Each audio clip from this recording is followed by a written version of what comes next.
તાવ આવે એટલે વિડીયો નહીં બનાવતો, એટલે ગીત વાળા ગોઠવી દઉં.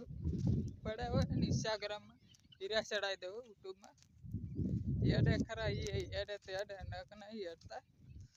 આજ બનાવું રહું તાવ આવે ને એટલે દવાખાને જતો પણ ગોળીઓ આલી. હવે ઘરે જવું રહું દવાખાને જઈને.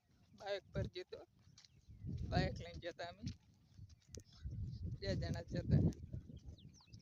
હજુ 4 ઉગી જઈએ ખરા,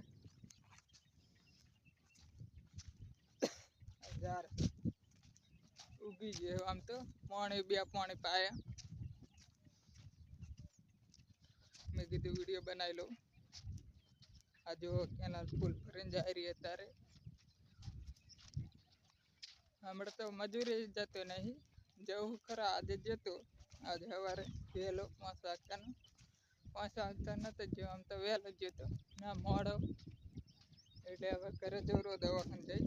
વિડીયો સારો લાગ્યો હોય તો સબસ્ક્રાઈબર કરી દેना. રોજ વિડીયો આएंगे 1 लाख सब्सक्राइबर चाहिए मुझे.